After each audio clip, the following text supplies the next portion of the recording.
The rapper and poet Tupac once wrote about a rose that grew through concrete. Think about it. The beautiful flower, a rose,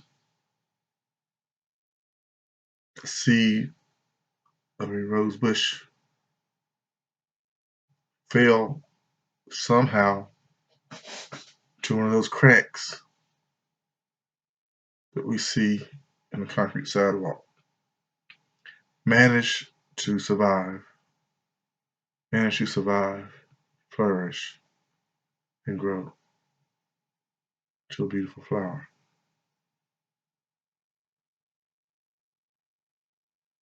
This is what I see happening.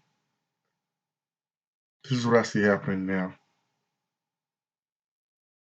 during this pandemic, which the world finds itself gripped in.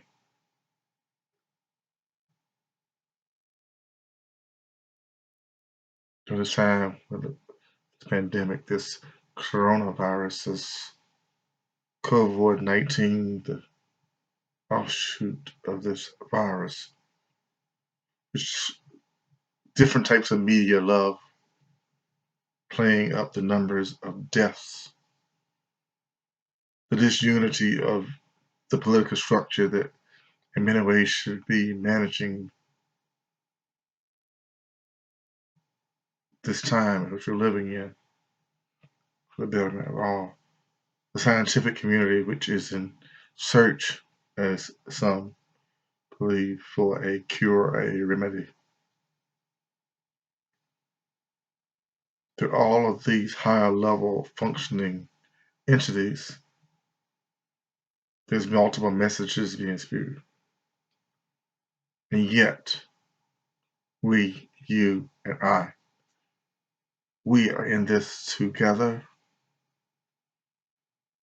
How so? Not just because of the tragedies that the media is highlighting, not so much because of the negativity that the media seems to chime in on until the next great tragedy comes along, such as the storms that just recently plagued the Southeast this past weekend. You and I, we're still in this thing called life together during this pandemic and the other tragedies that come along beside it, such as the storms that plague the Southeast states, the United States, the past few days.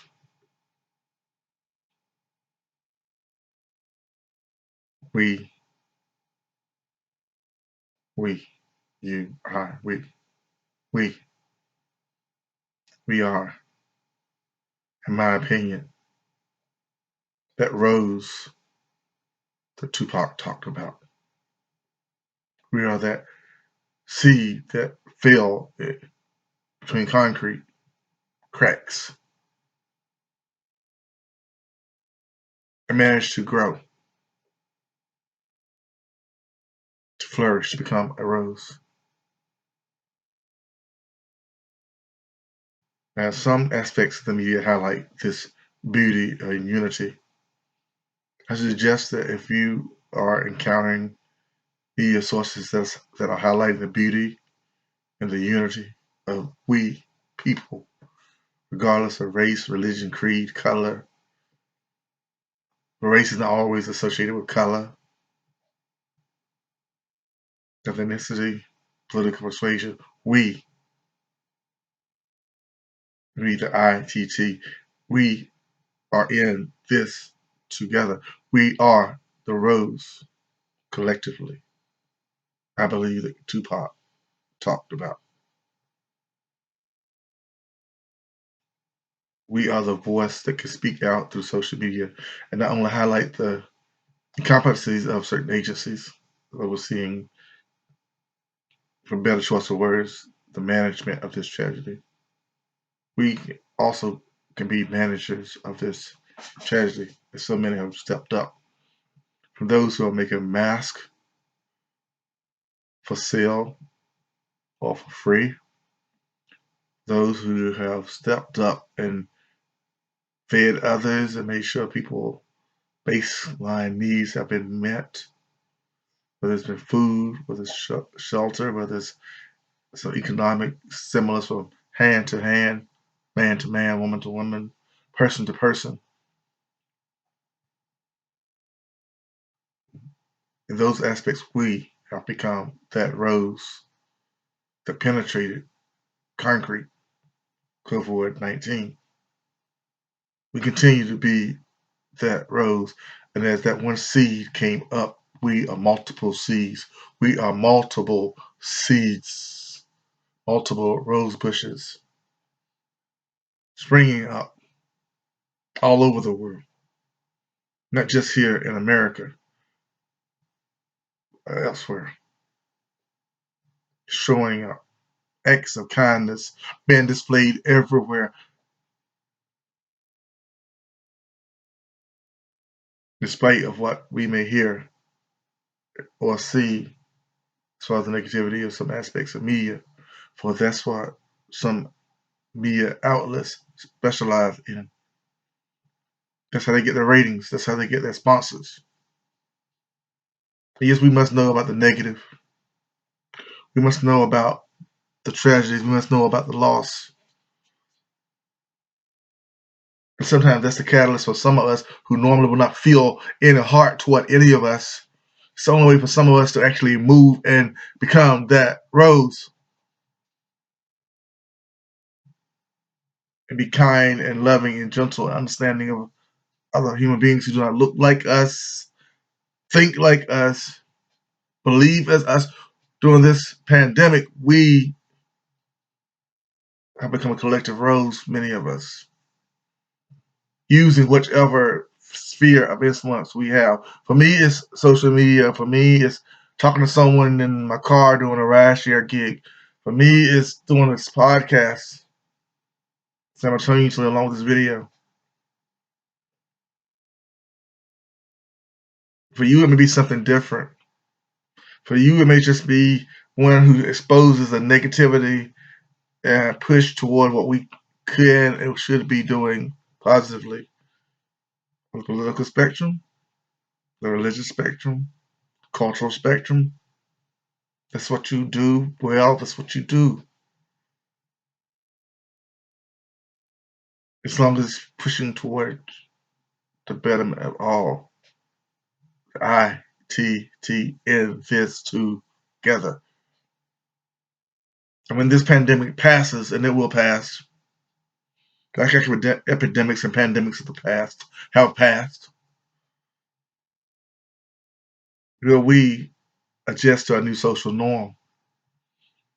Will we be truly open to taking what these minor adjustments have made to take place when we carry on these things, make them the new social norm, where we actually speak to each other, listen a little better to each other, hear past the noise of the negative media outlets, the spewing disunity, divisiveness, and passing blame. Yes, I know in some of my posts, I put it out there.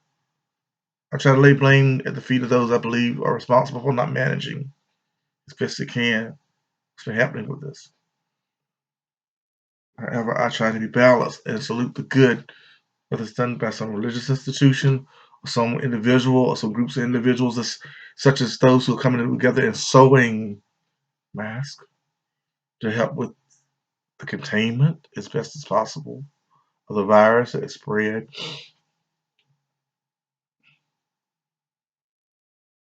through the air.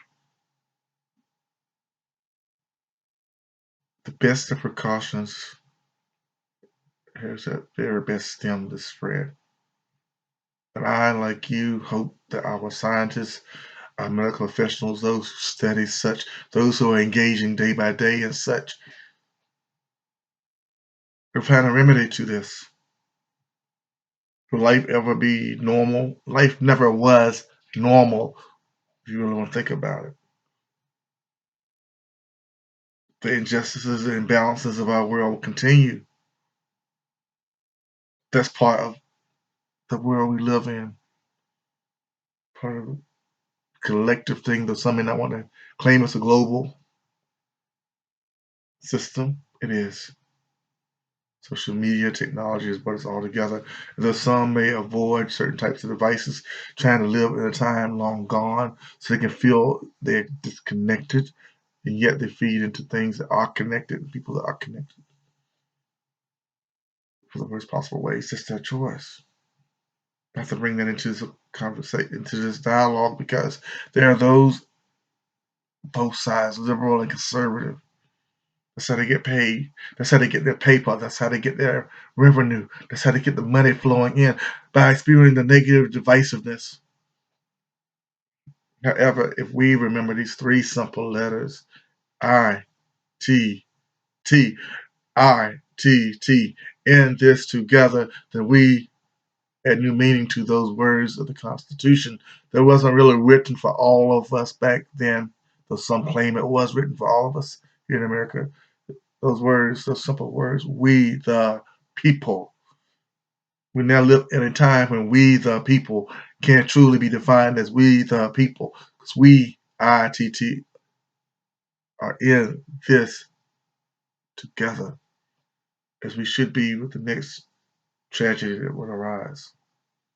Just like people are coming together, that the storms that have plagued the southeastern part of the United States have passed. People are coming together for rebuilding in spite of the COVID-19 tragedy.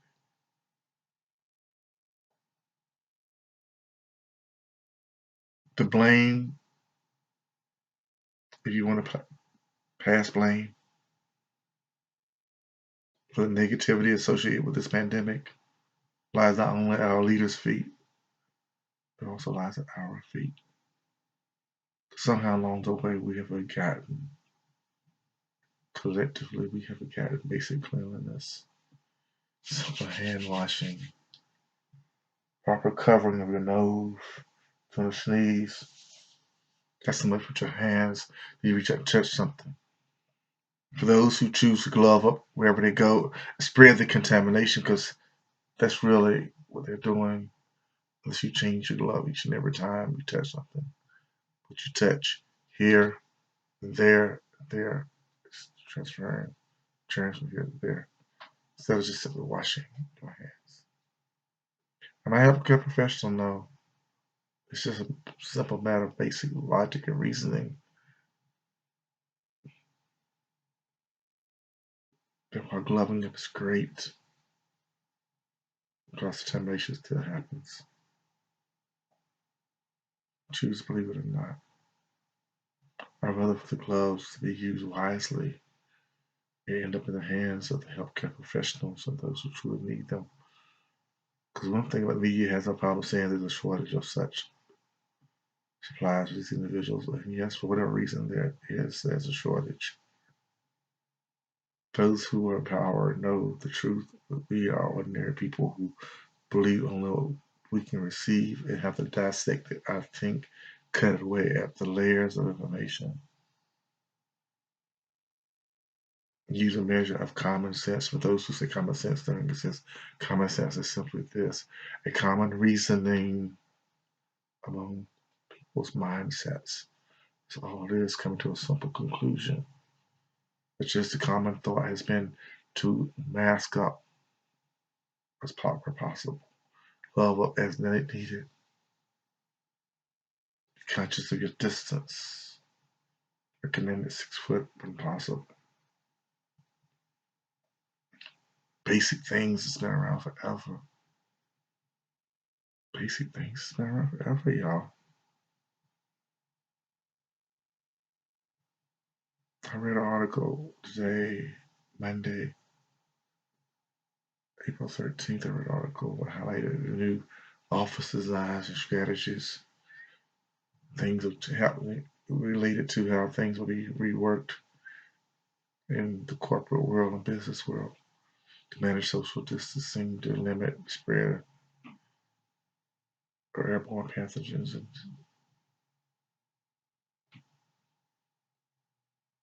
it's great they want to make money doing It comes down to it all, just simply being conscious, in my opinion, of your space in relation to another person's space. And if you feel you're sick or something, and it's something respiratory of nature, cover your mouth. Not with your open hand, cover your mouth. Just don't do as I saw one lady do, sneeze into her hand and touch the touchpad at the store. Spread more germs. Rather, basic decency, clean up behind yourselves.